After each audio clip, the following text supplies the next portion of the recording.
마이크 테스트. 8월 21일 월요일 녹화를 시작합니다. 오늘은 매매를 핸드폰으로 아침에 신성 델타 테크를 들어갔습니다. 어, 이베스트 계좌로 들어갔고요. 일단 마크 내용은 없고 간략하게 말씀드리면 이쯤이 들어갔습니다. 한 47,000원 근처에 들어갔고요. 하한가 들어가도 팔지 않았습니다. 그냥 냅뒀고요. 그리고 반등을 어느 정도 해줄 수도 있겠다라 생각해서 대략 한 5만 4천, 5만 9천 원까지는 5만 9천 원까지 갔는데 5만 9천 원에 못 파고 한 5만 4천 원대에서 팔았습니다.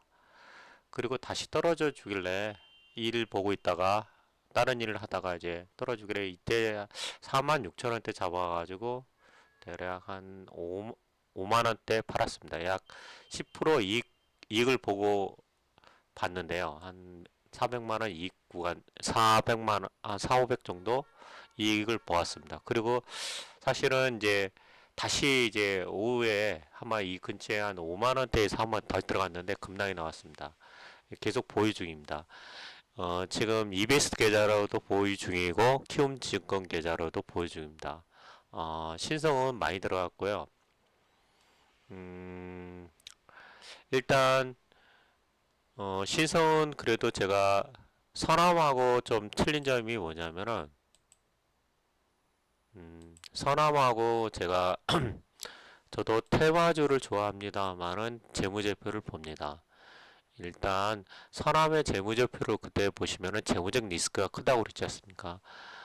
연도별로 보시면은 한 번도 이익이 난 적이 없어요.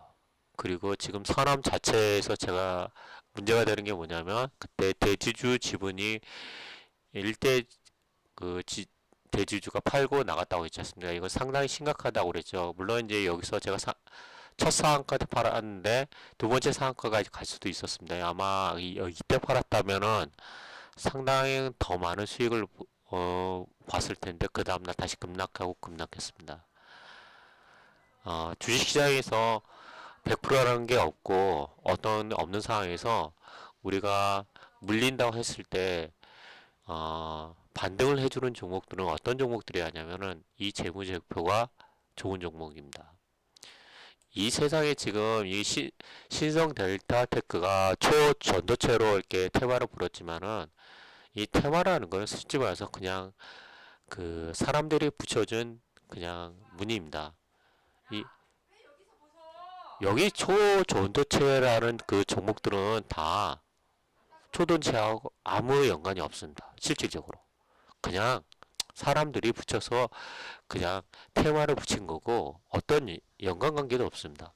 킨텀 연구소 그 지분을 갖고 있다고 해서 이 회사 신성 델타하고 어떤 매출에서 이익이 되냐 아무런 관련 없습니다. 그리고 직접적으로 이게 신성 델타가 킨텀 연구소에 직접적으로 투자한 게 아니라 다시 벤처 캐피탈에서 다시 벤처 캐피탈이 다시 킨텀 연구소로 그러면은 실질적으로 관련이 없는 겁니다. 근데 사람들이 어떤 그런 것을 갖고 띄우는 겁니다. 테마주들이 다 그랬습니다. 정치 테마주도 다 그랬고 여러 가지 어떤 현상을 굳이 사람들이 그냥 먼저 사놓은 사람들이 그런 방향을 띄우고 그런 것을 유도시킵니다.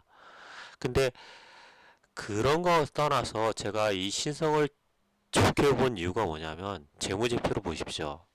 매출액이 계속 증가되고 있죠. 영업이익도 계속 증가되고 있습니다. 당기순이익도 증가하고 있고요. 그리고 대주주 관계에 있어 보시면 구본상이라는 나오는데 이 구시지방이죠. 구본상의 그 결론은 구시자 그러니까 LG전자 그 가족의 지분입니다. 그리고 보시면 대주주가 신성 월드테크, 구현이, 구형모 다 구시지방이죠. LG전자의 가족들입니다. 물론 이제 LG전자 그 가족들이 옛날에 먹튀한 그 이력들이 많이 있습니다. 그리고 뭐 이제 델타 케미컬이라는 그 회사가 있죠. 어쨌든 LG전자하고 관련이 있고 지분적으로 회사가 짱짱합니다. 파워로직스도 볼까요? 파워로직스와 비교가 안 돼요. 파워로직스는 계속 적자죠. 신성은 그렇지가 않습니다. 영업이익이 계속 증가되고 있는 회사예요. 이 회사가 그 이번 초전도체로 해가지고 이렇게 급등하고 어떤 그 거품이 형성되긴 했지만은 본질적으로 회사 가치가 짱짱한 회사입니다. 그리고 이 회사의 그 하나의 그룹 같은 겁니다. 그 사업 분야가 LA, HA, 홈 생활가전, BA, 2차전지, SVC 물류 세개 사업부문을 영역하고 있고 어, 기존의 가전 사업과 2차 전지 사업 그두 가지를 하고 있습니다. 지금 이 종목은 단순히 어떤 테마다라고 이렇게 묶으려고 한다고 하면은 묶을 수 있는 게 상당히 많습니다. 그리고 또한 그 매출액도 상당히 안정적으로 계속 증가되고 있고 영업이익도 증가되고 있는 아주 좋은 회사입니다. 다만 이번에 급등해서 상승했다는 거죠.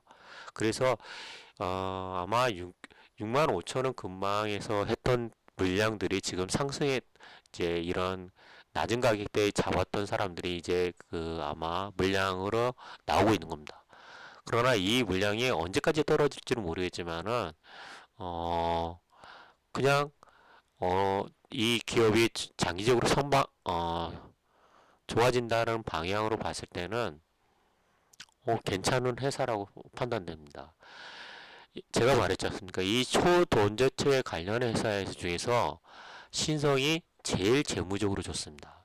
그리고 아까 그 캐피탈에서 지분을 많이 가지고 있던 것도 신성이고, 그리고 지금 현재 맥신이라는 어떤 테마도 불고 있는데 이 맥신의 그 특성이 뭐냐면 결론은 새로운 물질입니다. 새로운 물질이고 나노 성향의 물질인데 결국 그것도 다 초전도체의 어떤 현상과 비슷한 겁니다. 다 영어로는 그 메테리얼입니다. 메테리얼. 물질이고요. 물질이라는 거는 신소재입니다. 신소재이고 그 초전도체도 신소재의 일종이고 다 비슷비슷한 겁니다. 다만 어떤 테마를 붙이고 어떤 문양을 붙이고 그거는 시장 참여자들이 그냥 자신들의 입맛에 맞게 그 기호를 붙이는 겁니다. 그리고 현재 상황에서는 이게 지금 제가 볼 때는 이 지금 이제 초전도체가 진짜냐 아니냐 사실 뭐 우리도 모르고 제가 모른다고 그랬지 않습니까? 다만 가짜가 아닐 수도 있고 있을 수도 있다라는 거고 뉴스 기사에서 막 이게 나오는 것들은 뭐냐면 다 의미 없는 내용들입니다. 그냥 이게 조정을 받는 거는 많이 올랐기 때문에 조정을 받는 겁니다. 저도 지금 오늘 제가 매매했을 때 저도 투기적으로 매매합니다. 근데 여기 제가 4만 대략 한 4만 6천 원 근처에 잡았고 하한가 그냥 들어가도 그냥 좀 겁을 먹었습니다. 그러나 다시 반등해 줬고 제가 5만 4천 원대 팔고 다시 내려오길래 여기서 한번 더 잡아가지고 여기서 한번 다시 단타로 해가지고 플러스 마이너스 10%를 먹었습니다. 한 500 정도 벌었고요. 그리고 다시 또 잡았는데 제가 물렸습니다. 물린 건 사실인데 그러면서도 이게 서남처럼 그렇게 걱정을 안 하는 이유가 뭐냐면 이 회사가 재무적으로 빵빵하고 앞으로 그 어떤 형태로든 그 다시 그 5만 원에 6만 원대를 회복할 가능성이 있는 종목이라는 거죠. 왜냐? 제가 믿는 거는 이 기업의 지금 실적 추이가 증가되고 있다는 거죠. 보시면 매출액이 지금 5천억대에서 7천억대에서 다시 지금 9천억대로 오고 있습니다. 그리고 영업이익이 연도별로 100억대에서 300억대, 300억대에서 지금 500억대로 증가됐죠. 이런 기업은 어떤 순간적인 어떤 그 포텐셜이 폭발할 때가 있습니다. 그 폭발할 때가 있는데 어떤 이제 이번에 이게 그 이 기업의 가치와 상관없이 어떤 전도체라는 그 테마를 띄고 폭발한 거지만 이 기업 자체가 이런 실적을 동반하지 않은 회사라고 했다라고 하면은 이것은 거품이 되기 때문에 순식간에 반토막이 납니다.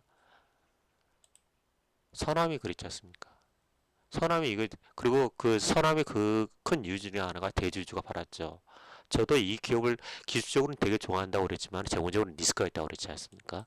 근데 이 신성은 그러지가 않은 이유가 뭐냐면 적어도 이 회사가 이 거품이 꼈다 치더라도 순식간에 어떤 기업의 어떤 거품이 꼈다 치더라도 그것 때문에 이 전제 어떤 그 기업의 가치가 완전히 훼손될 정도로 조정을 주지는 않을 거라는 거죠.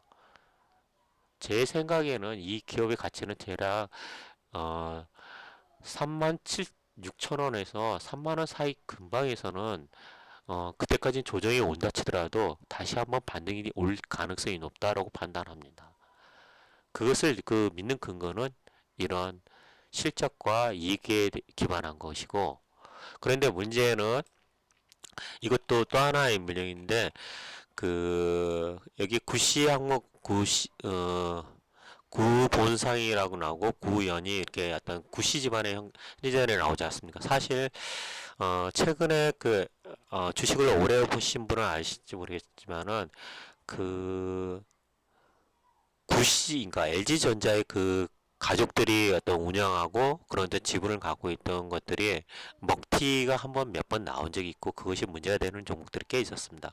이번에도 그런 현상이 안 나온다는 보장은 없는데 제가 볼 때는 이 종목에서는 그렇게 나올 수도 있겠지만은 나올 가능성이 없겠다는 생각도 들기도 합니다. 어쨌든 기업 자체로는 보면은 상당히 지금 보시면 초저작 컨센서스가 바이라고 나있지 않습니까? 강력한 매수입니다. 그리고 실적이나 매출의 단기 순이익 차원이 계속 증가되고 있는 좋은 회사입니다. 이런 회사가 어떤 그 단기간에 거품이 형성됐다 하더라도 이게 좀 거품은 빠지긴 하겠지만은 다시 올라올 가능성이 높습니다. 그것은 기업이 튼튼한 회사는 그런 골프공처럼 튀어나옵니다. 이게 흔히 말하는 단순히 이 차트만 보고는 이 기업을 내용을 볼 수도 없고 어, 그런 가치 투자들을 많이 하는 관점은 이런 관점입니다. 만약에 내가 물렸다 치더라도 이 기업을 믿고 가는 거죠. 어쨌든 저는 트레이딩을 통해서 오늘 수익을 냈고요. 오늘 그리고 약간의 평가손을 발생했지만은 물량을 갖고 있습니다. 그리고 다시 또 반등이 오면은 어, 다시 매도할 거고요. 그리고 이 회사의 그 기본적인 그 재무 구조나 미래 성장성은 상당히 밝다. 그리고 전고점인 6만 원대까지는 아니더라도 제가 제 예상으로 5만 원 근처까지는 다시 한번 터치해 줄 가능성이 높다라고 판단됩니다. 여러분이 만약에 이 종을 갖고 있지 않다라고 한다면 3만 5천 원이나 3만 원대라면 충분히 접근해도 좋을 종목이라고 판단됩니다. 그리고 하나 다시 보면 주봉사로 오시면 이게 3만 9천 원이죠. 4만 원. 4만 원대는 매수해도 되는 구간이라고 생각합니다. 이거는 강력한 지지 라인 구간입니다. 한번 보시기 바랍니다. 지금 3만원 2천원까지 왔고요. 여기 구간에서는 매도할 구간이 아니고 더 매수할 구간입니다. 만약에 여러분들이 현금을 갖고 있다라고 한다면 4만원대는 강력한 매수 구간대라고 말씀드리겠습니다. 네, 감사합니다. 신성 데이터에 대한 기본적인 어떤 내용들을 정리해 봤습니다. 감사합니다.